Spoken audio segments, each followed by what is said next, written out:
سرخطی مهمترین خبرها.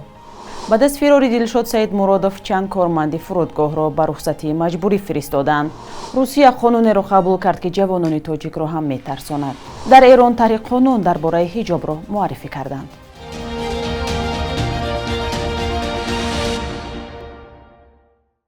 салом бинандаҳои гиромӣ, ҳафтаи нави корӣ бароятон бо барор бошад. умедворам хубед ва навиди бомдодиро тамошо доред ки бо охирин хабарҳо аз душанбе тақдиматон мешавад. имрӯз 31 июл аст. чанд корманди фурудгоҳи душанберо барои гусели дилшод саид муродов гумонбар дар қатли шӯҳрат исматуллоев муовини раиси орион бонк аз тариқи толор барои меҳмонони вижа ба рухсатии маҷбурӣ фиристоданд. шӯҳрат исматуллоев шоми 23 июни имсол рабуда шуда бар асари шиканҷа ҷон додааст. як манбаъ дар фурудгоҳи душанбе рӯзи 28 июл ба радиои озодӣ гуфт замоне ки дилшод саид муродов кишварро тарк мекард ҳанӯз даст доштанаш дар ҷиноят маълум набуд. бо ин вуҷуд ба гуфтаи ҳамсоҳбати мо то анҷоми парвандаи ҷиноӣ гурӯҳе аз кормандони фурудгоҳ ки он шаб навбатдор буданд ба рухсатии маҷбурӣ фиристода шуданд. дар ин нави рухсатӣ ба кормандон маош намедиҳанд. додситони кулли тоҷикистон рӯзи 7 июл дар изҳороте гуфт дилшод саид муродов дар рабудани муовини аввали раиси орион бонк даст дошт. ӯ 24 июн як рӯз баъд аз бедарак шудани шӯҳрат исматуллоев тавассути фурудгоҳи душанбе ба русия фирор кардааст.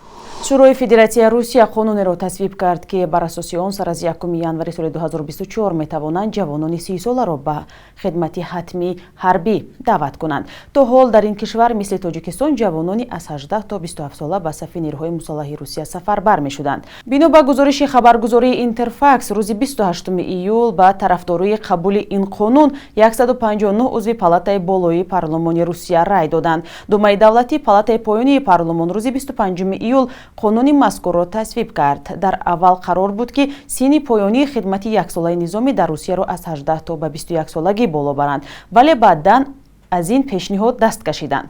баъди оғози ҷанги русия дар украина дар моҳи феврали соли 2022 ва эълони сафарбарии умумӣ ба ҷанг даҳҳо ҳазор аз ҷавонону мардони синни хидмат русияро тарк карданд. дар русия даҳҳо ҳазор ҷавони тоҷике зиндагӣ мекунанд ки ҳам шаҳрвандии ин кишварро доранд ва ҳам аз тоҷикистонро ва иҷрои қонунҳои русия низ барои онҳо ҳатмист. вазорати нақлиёти тоҷикистон аз афзоиши воридоти мошинҳои барқӣ ё электромобил ба тоҷикистон хабар дод. чӣ теъдод чунин мошинҳо вориди тоҷикистон шуда ва ба мусофиркашонӣ машғул ҳастанд? дар як гузориш аз ҳамкоронам Барод Юсуфӣ ва Алишер Зарифӣ мебинем. вуруди мошинҳои барқӣ ва ё электромобил ба тоҷикистон бо суръат дар ҳоли афзоиш аст. азим иброҳим вазири нақлиёт гуфт дар нимаи аввали соли ҷорӣ ҳудуди 800 мошини барқӣ вориди тоҷикистон шудааст. дар маҷмӯъ ҳоло дар тоҷикистон 1600 мошини барқӣ мавриди истифода қарор дорад. ин чизи нав аст. хусусан ҳамон безараргардонии бигем ки аккумуляторо литиевӣ аст. мо 1 млн 600 1 млн 700 ҳазор сомӣ дар қисмати бюджет ворид кардагӣ ҳастем. инҷа ҳам барои нуқтаҳои пур кардани барқ, нуқтаҳои барқ пур кунем ва таъмир. лекин ҳозир то ин дараҷа ҳозир мо устоҳое ки масалан аз уҳдаи таъмири ҳамон аккумуляторҳо борад нест. барои ҳамин гап дар бораи безараргардонии онҳо меравад. ба гуфтаи вазири нақлиёт барои таъсиси инфрасохтори зарурӣ ҷиҳати хидматрасонӣ ба мошинҳои барқӣ барномаи виҷаи таҳия шудааст. дар чаҳорчӯби ин барнома танҳо дар шаҳри душанбе бунёди 169 нуқтаи таъмини барқ дар назар аст. ҳоло дар пойтахти тоҷикистон 36 нуқтаи таъмини барқ барои электромобилҳо фаъол будааст. барои заправка кунӣ 1 соат вақт мисол 40 минут 45 минут 1 соат ҳар хел зависит ай ҳамун заряди ки мисол мондаги ай.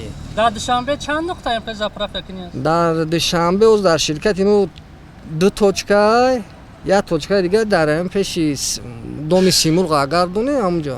ин кам неста бад навбат наместед? навбат як ҳозираш навбат истодестем, лекин ояндада овардесиам бисёр мешава иншаллоҳ худофа иншаллоҳ бисёр мешава. ҳукумати тоҷикистон ҳамчун имтиёз воридоти мошинҳои барқиро аз пардохти боҷи гумрукӣ озод кардааст.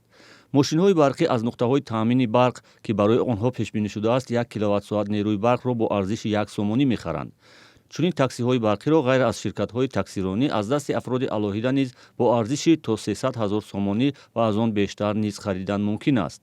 чун бо барқ ҳаракат мекунанд аз нигоҳи молӣ камхарҷ ҳисоб мешаванд вале чун камчин ҳастанду агар таъмир талаб шаванд хароҷотҳояш меафзояд. дар парлумони эрон тарҳи қонуни баҳсбарангез дар бораи ҳиҷоб ва иффатро муаррифӣ карданд ки як ҳадафи асосияш бархурд боздошт ва ҷаримаи бунвонест ки аз пӯшидани ҳиҷоб саркашӣ мекунанд. Дар Эрон пӯшидани ин либос ҳатмист ва баҳсҳои оташин сари ин масъала дар дохилу хориҷи кишвар идома дорад. Тарҳи қонун ки Кумитаи ҳуқуқӣ ва қонунгузорӣ дар парлумон барои баррасии он ризоят додааст, дар баробари маъмурони пулис ба вазорати иттилоот, сипоҳи посдорони инқилоби исломӣ ва чанде дигар аз мақомоти интизомии Эрон иҷоза медиҳад ба зидди духтароне ки ҳиҷоб ба сар намекунанд чора биандешад. Дар тарҳи қонуни нав масъалаи ҷудо кардани духтарону писарон дар донишгоҳҳо, муассисаҳои давлатӣ, боғҳои тафриҳӣ, маконҳои сайёҳӣ ва ҳатто бемористонҳоро дар миён гузоштанд. Дар сурати қабули ин тарҳи ҷанҷолӣ мумкин аст занониро ки аз пӯшидани ҳиҷоб даст мекашанд то $720 ҷарима кунанд ва ё ҳатто ба зиндон биандозанд.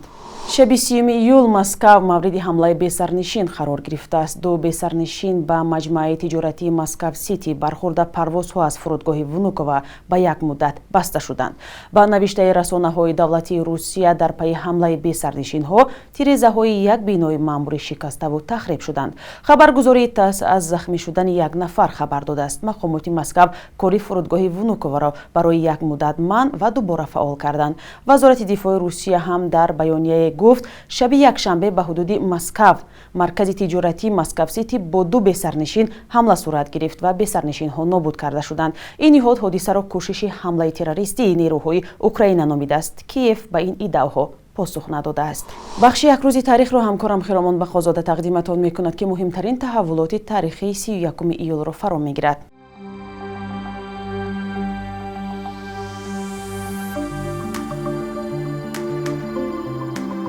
31 июли соли 1957 қарори Кумитаи марказии ҳизби коммунисти СССР дар бораи рушди сохтмони манзил қабул шуд ки ҳадафаш таъмини шаҳрвандон бо манзил буд.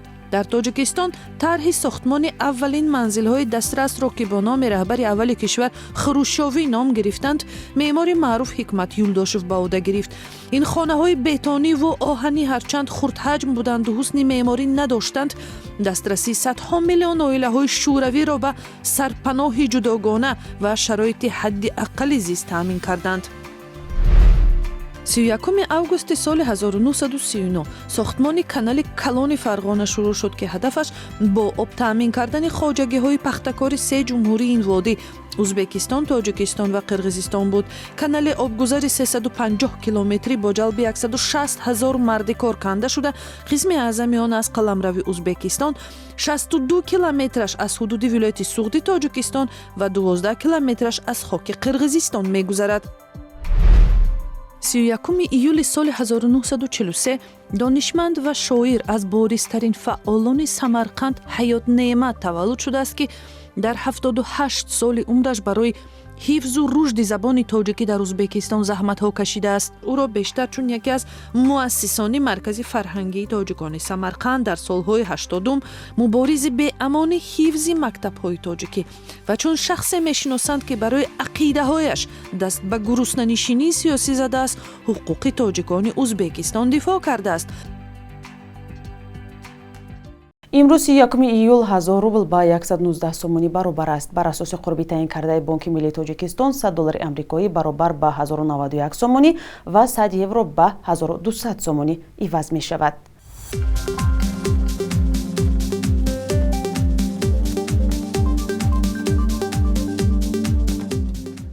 бинандаҳои гиромӣ, ташаккур ки то ин лаҳза бо мо будед. навиштани назару пешниҳодҳои худро ба мо фаромӯш накунед. То фардо дар ҳамин барнома худо нигаҳдор.